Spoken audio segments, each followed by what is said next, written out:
And we're going to start this section with a brief overview of career advising systems at each locale. So we'll start off with you, Natalie. Would you mind sharing a bit about what Kansas is doing? Thank you.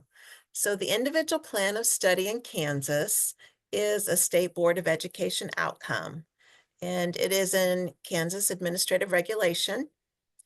And we also have an IPS star rubric for those districts that want to apply who have gone above the minimum requirements or the components. So in Kansas, we like to talk about the individual plan of study as the product or the plan that the student's creating, and the process or the experiences that happen at the district. That includes students, school staff, and family members. So the 4 components, having the students learn about themselves, looking at their strengths and interests, building their courses based upon those interests, and generating a post-secondary plan, whether that's workforce, military, certification program, or college, and a portable electronic portfolio. We have worked to encourage students in at least middle school to create a growth portfolio to show their academic, their career technical, and their employability skills.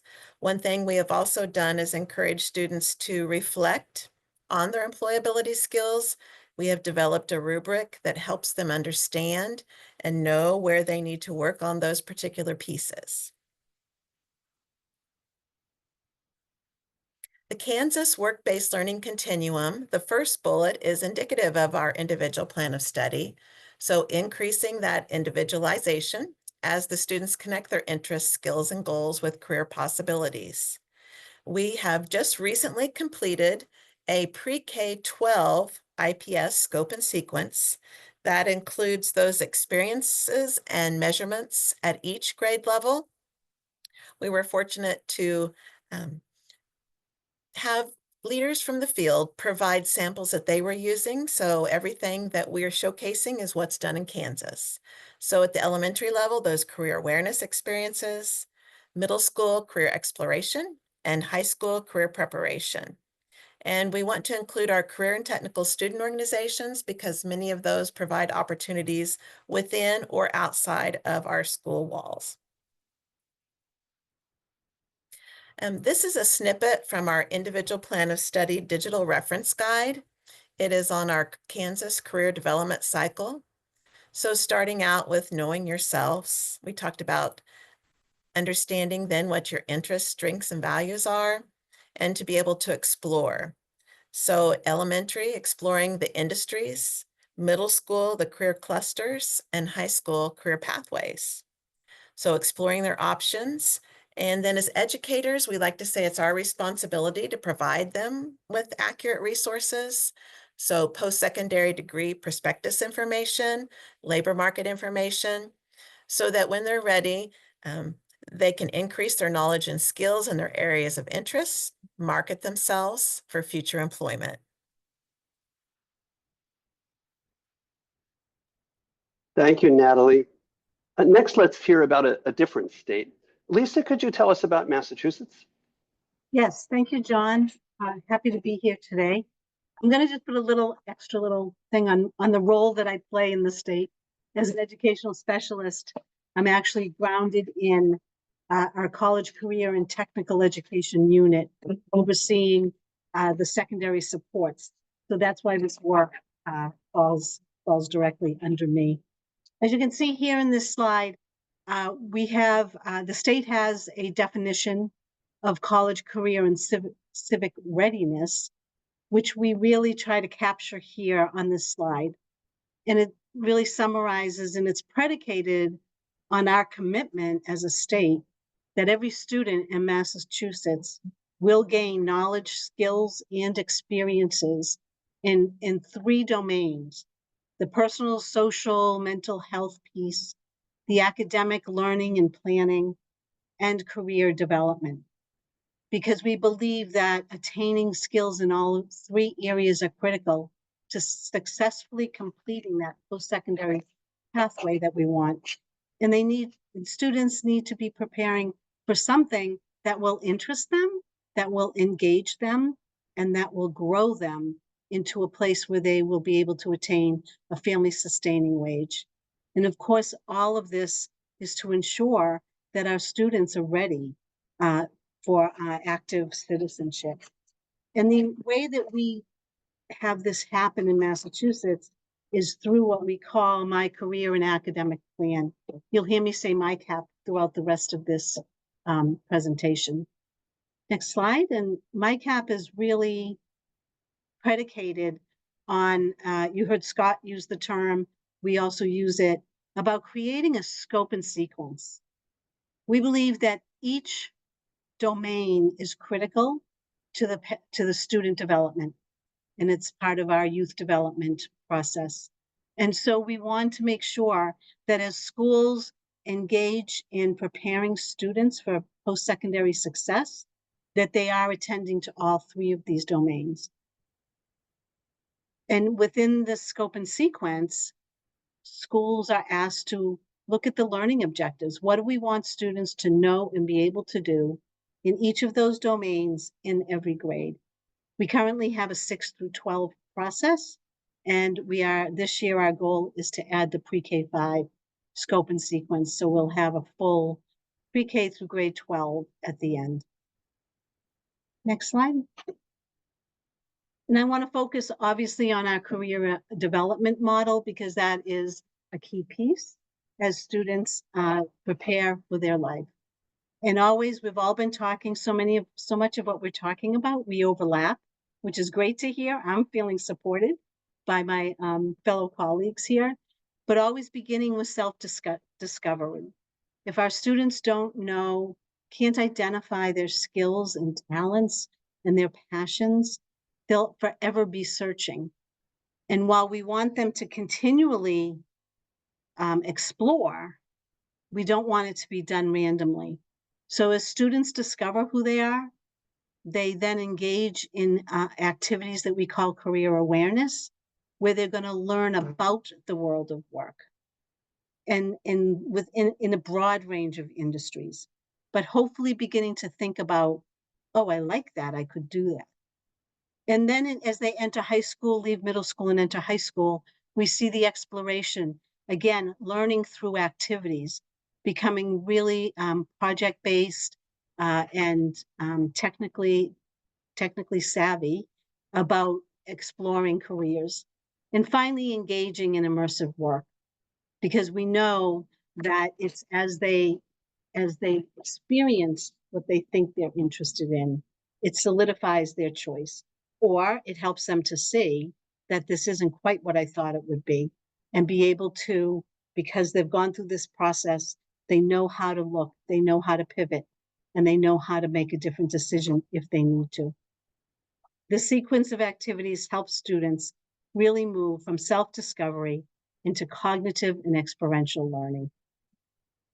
And we do offer funding and structured planning and implementation workshops to assist schools as they do this work. Thank you, Lisa. Last, not least, let's look at how a state's programs are implemented within a district. Erin, would you please share some insights from the perspective of Boston Public Schools? Sure thing. Thank you, John. And thanks for offering some MyCap context for me, Lisa. I appreciate it. My name is Erin Jacques, and I'm the Assistant Director of College and Career Advising for Boston Public Schools. Starting with some framing here, I sit in our Office of Secondary Schools alongside our career and technical education team, our pathway staff, our counseling teams. And so you'll hear me talk about kind of the intersection of all of those teams. And I am very grateful that I sit in a space where I'm regularly collaborating with those folks at a district level. Boston Public Schools is a very large, very complex district.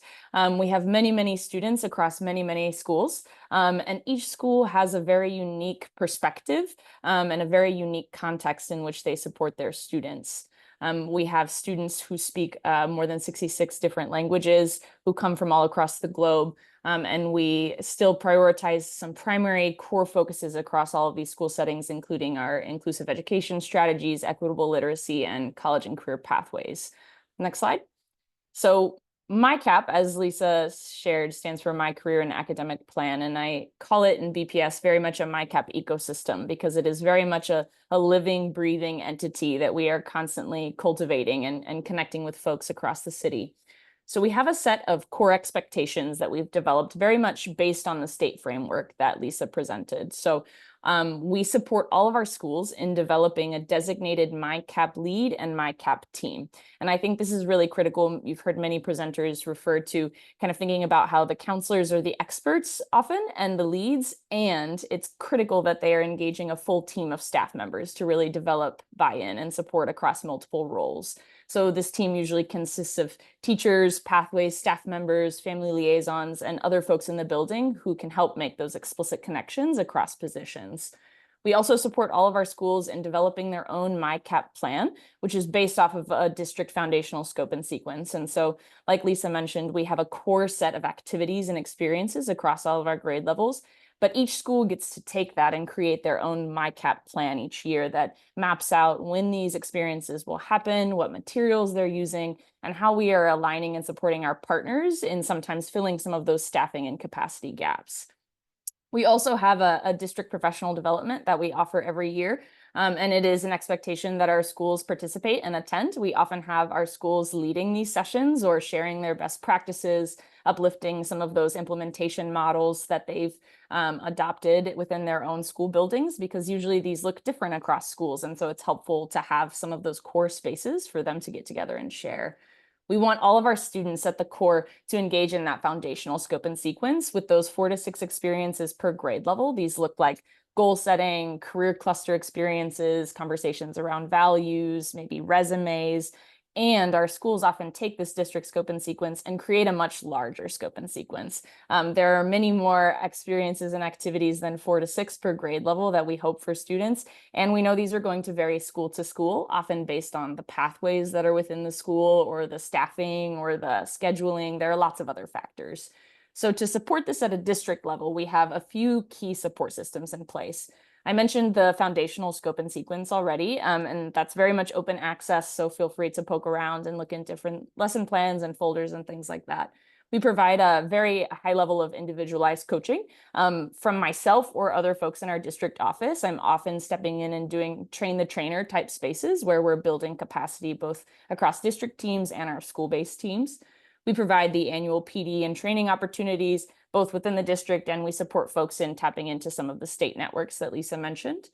Coordinated partnerships, I think, is a huge part of our strategy. Boston is very rich in partnerships and resources and folks who want to support us and support our students. And so making sure we are aligning those folks to some of our district goals and our school goals so we can better serve and support all students. The MyCap portfolio and data management systems have also been key. You've heard mentioned the e-portfolios or those specific structural pieces that are put in place, but we want to make sure that the folks in the buildings have access to that data when they need it and can see it and use it to inform their strategies and decision making. We use Naviance as our portfolio system. But as Scott mentioned, there are many tools and many platforms out there. And so we currently use Naviance. We also access the state grants that Lisa mentioned. I think this is huge in stipending some of our staff members and creating sustainable systems. Ultimately, we don't want them relying on these stipends, but it does allow us to get off the ground with some of the deeper planning and teaming that needs to happen up front.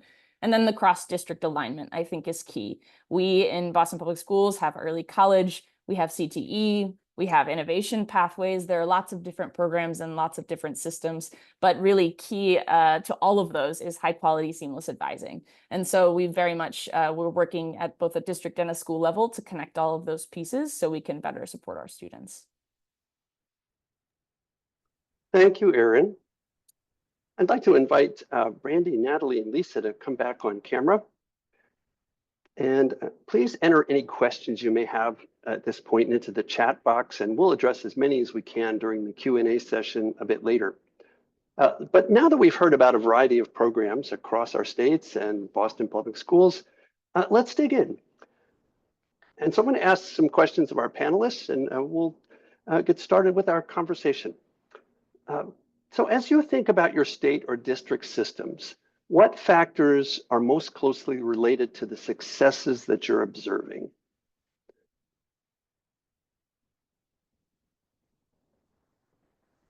So in the Kansas districts that are experiencing great success, starting early, pre-K-12, having cross-curricular implementation, including all teachers, all members of the district, parents, and that teacher involvement that allows them also time for teacher externships to be able to bring in those important experiences and develop those connections.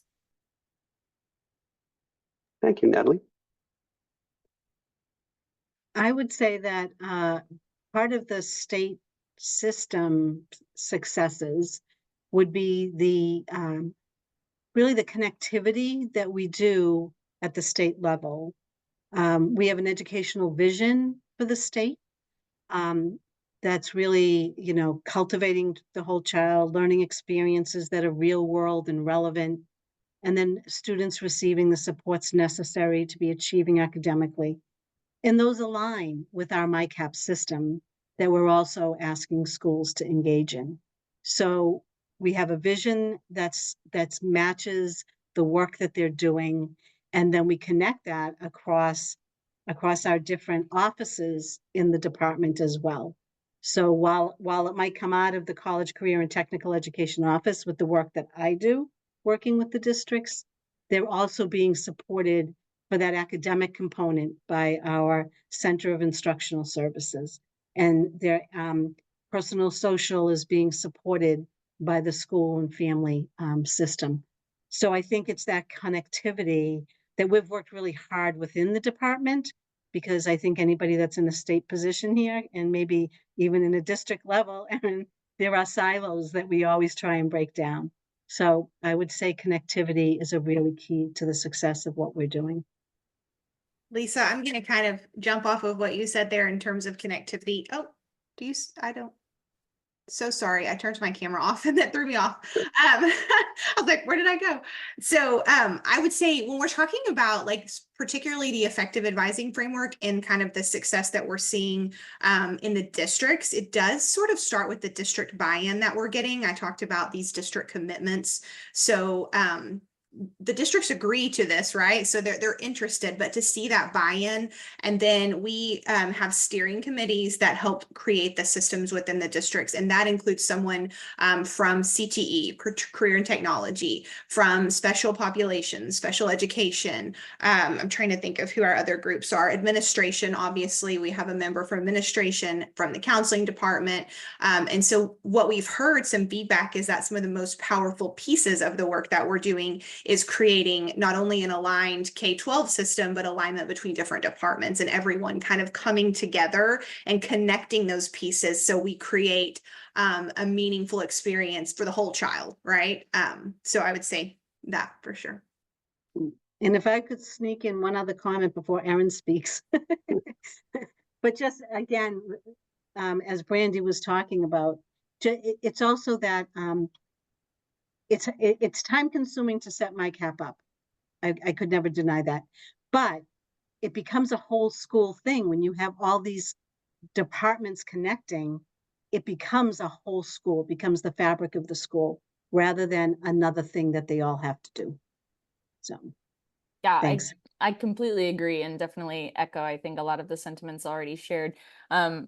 I would add that foundation plus flexibility, I think, has been one of our key pieces. I think when MyCap was originally presented, it was presented as a checklist with some rigidity to it. That was like, this is the expectation for everyone. And we have alternative schools and educational option schools where we have students who are coming in and out and maybe fall in the 18 to 22, and the introductory to, you know, who are you conversations need to feel a little bit different or look a little bit different. And so really thinking critically about all of the different students that we serve and support, and what is our core, but then what are the flexible ways in which schools can take that core and really interpret it for their own context.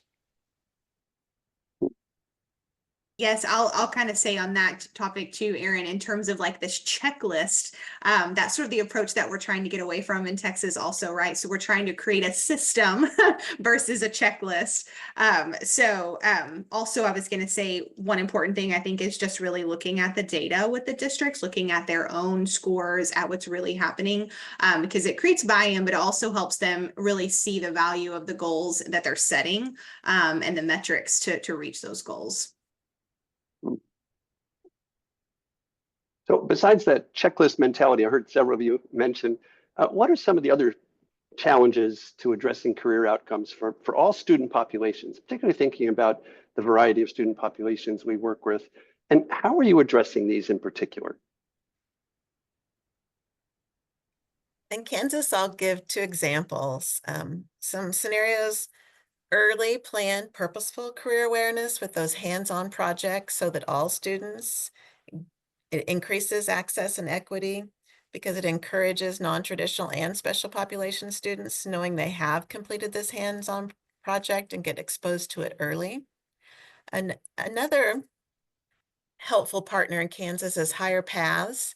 And we know not all students can go into businesses, so they have reached out to Kansas students, and Kansas students can apply to be filmed inside Kansas businesses.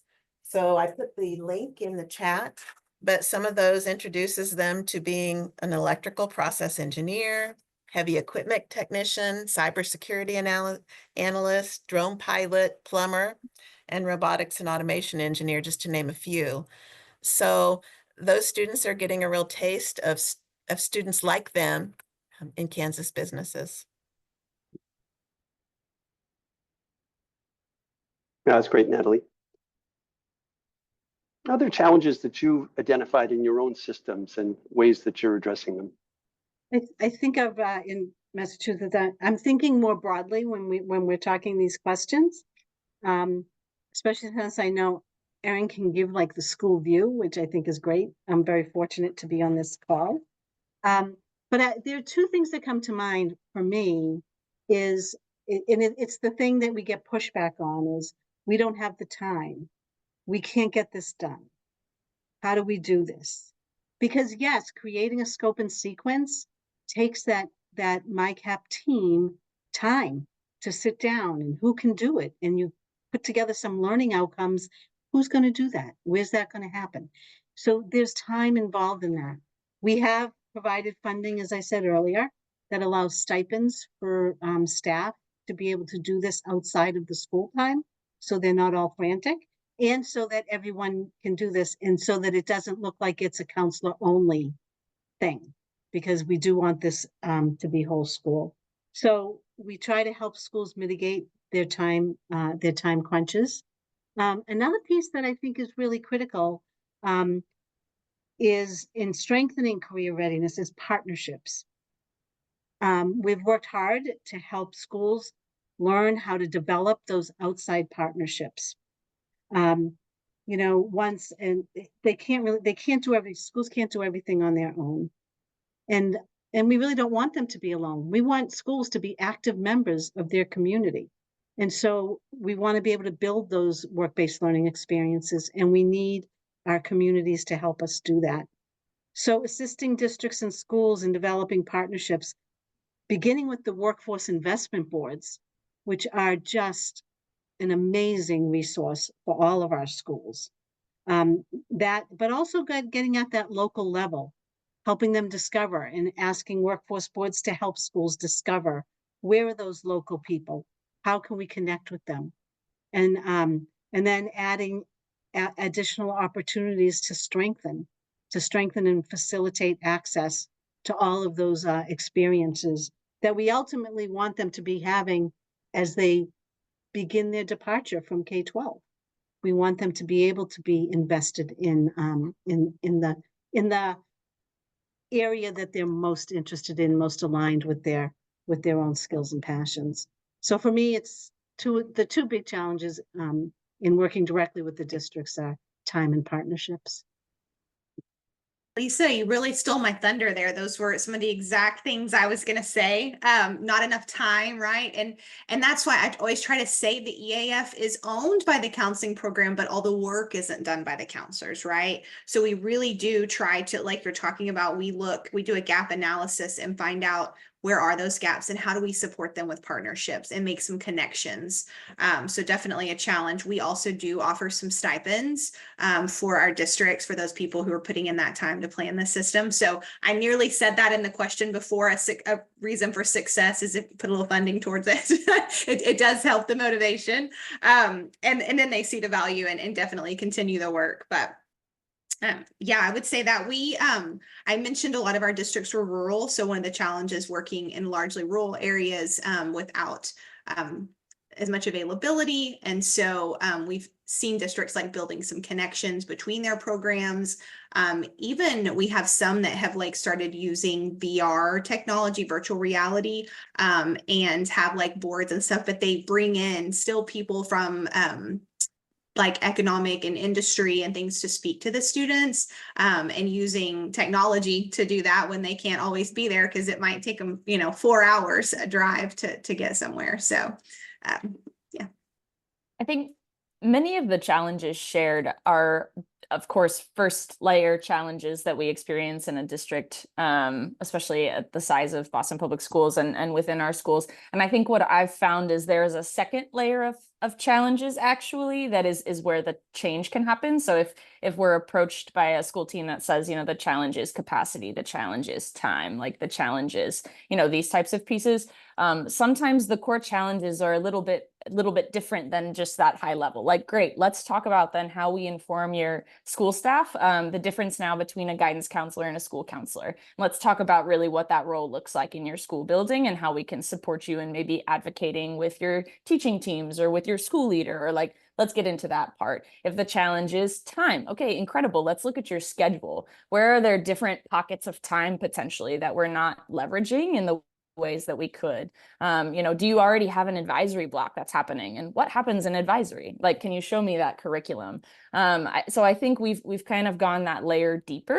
Like, if those are the challenges that we're presented with, what are the ways that we can get creative? In addition to, I think, some of the capacity challenges, just the nature of being in Boston. It is a constantly shifting and evolving landscape with lots of players and lots of different folks who want to support. And so how are we creating shared space for us to get together and talk about, like, what are some of those core objectives that we all share and what needs to be true for us to remove the barriers so that we are all working towards those same objectives. So data sharing agreements, annual summits where we are convening partners, some of those pieces have been really critical for us. Well, each of you described approaches that are designed to help students actively plan and prepare for careers. How are you enlisting administrators and teachers, and not just counselors, to support students in their planning? You've touched on this, but I'd like to hear a little bit more.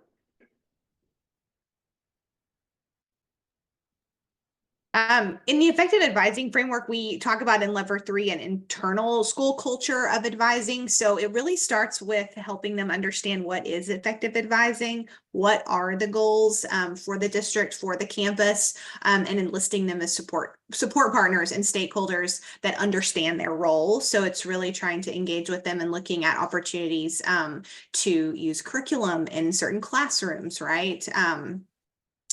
Trying to think. I'll stop there for now. And Sure, you can circle back. So one thing we did in Kansas, we had a pilot. We tried it for several years to try to support, and we gathered all state agencies and said, what can we do to help? So, and it's now a funded initiative. The governor is supporting that, work-based learning intermediaries in each of our 5 workforce regions. So they provide support at no cost to school districts, since they're supported, and administrators to reach out to them so they can provide experiences and value add to what they're already doing. And I will, I'll steal one of Erin's mentions, but at the state level, our first line is to provide our workshops. We have 2 series, whether you're first beginning planning, or if you've done some planning and you need implementation.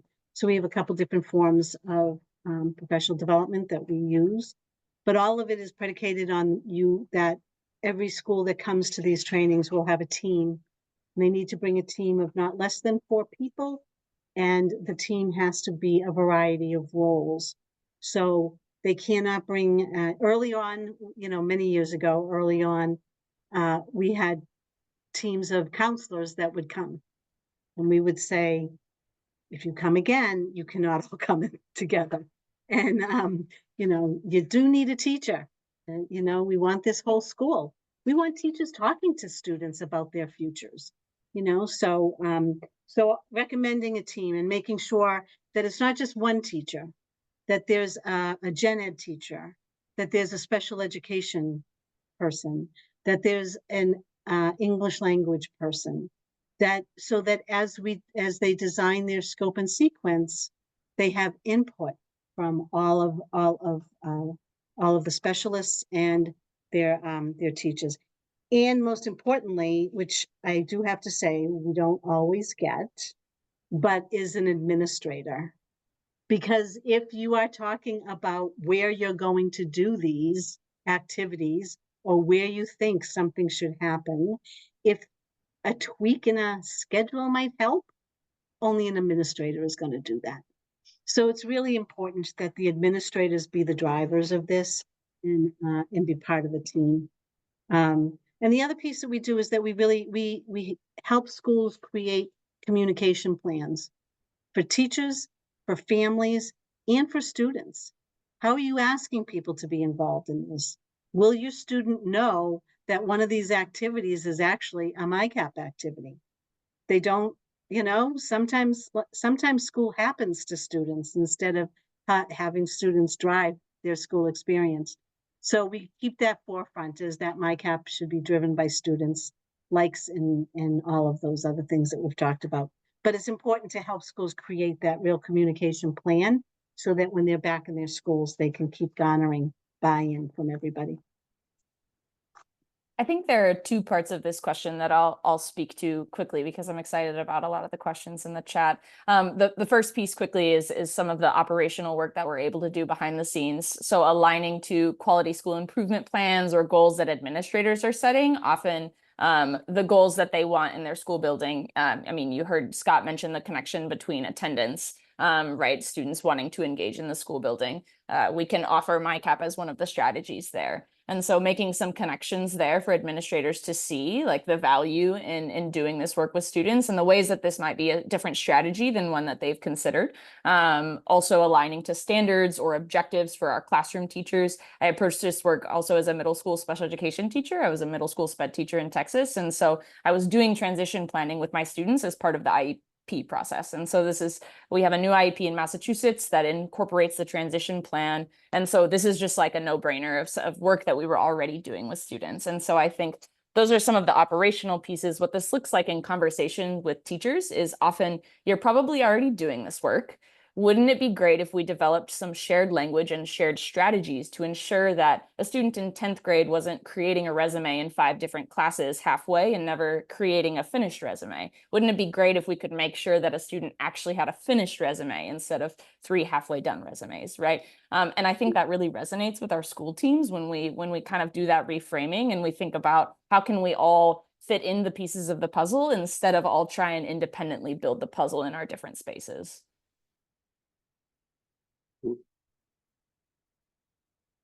Brandi, anything you'd want to add, particularly around administrators, because that is a topic that's come up here.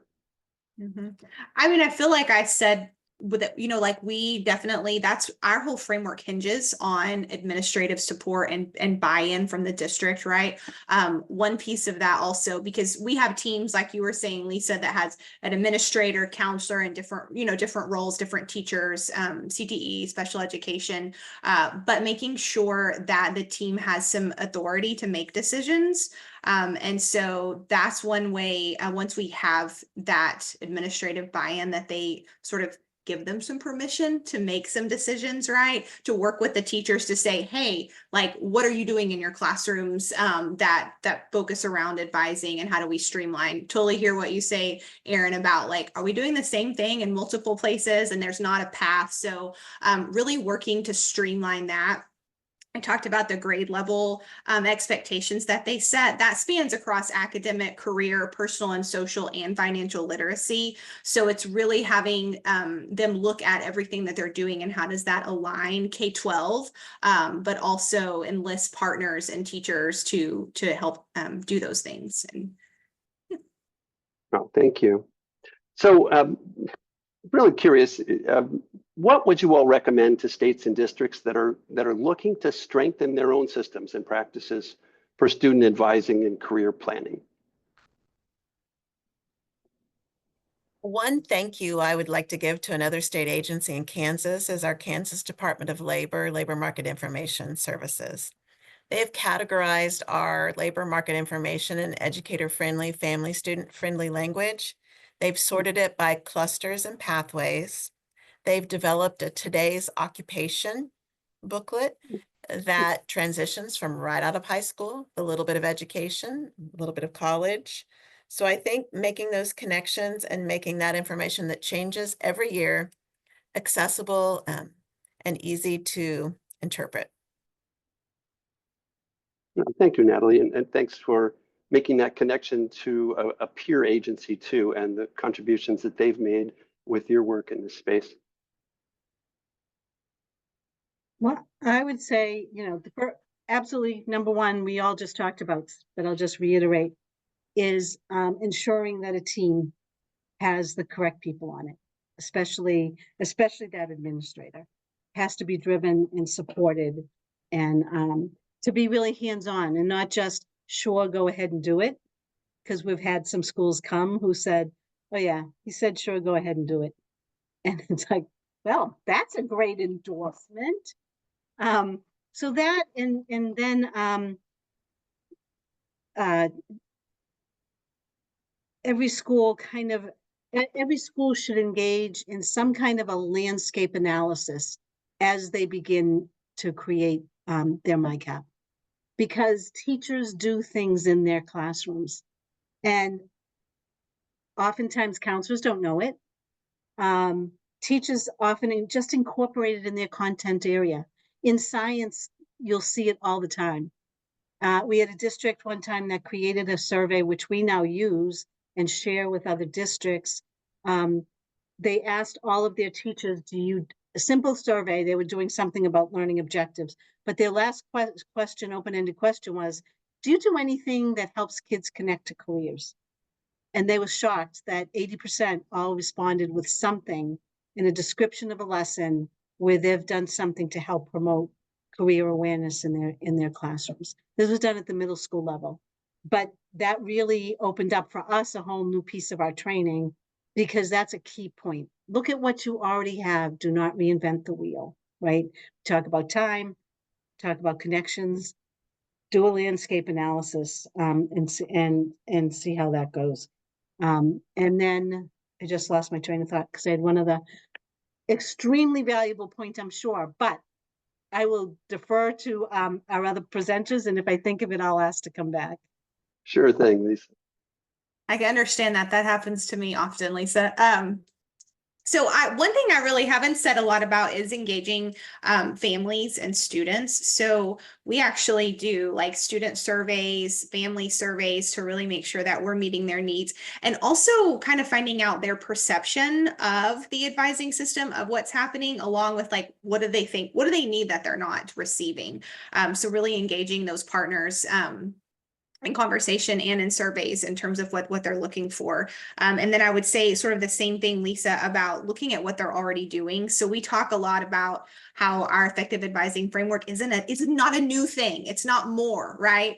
It is an alignment of what they're already doing. So it's really looking at what's already occurring. How do we align that and make sure that it's creating meaningful experiences, not duplicating and serving the whole child.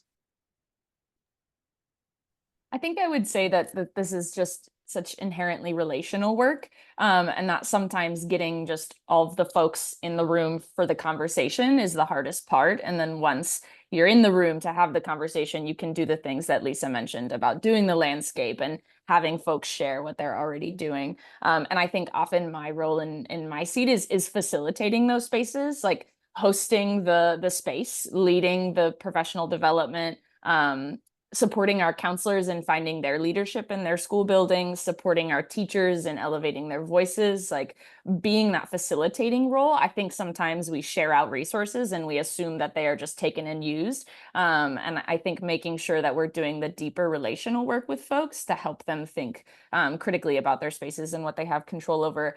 I also think the uplifting of best practices and seeking of best practices. I think often our schools are shown data and told to fix it, and really celebrating like when we have schools who are thinking creatively and they are excited and they want to share, making peer-to-peer connections. If we have a school who is really excelling in a specific way, in a specific space, saying, I think it'd be really great actually if you would connect with this other school because they're struggling around some of this and you seem to have it figured out. So thinking about who you have in your ecosystem that you would like to elevate or provide as a lead in a specific way, and making those connections.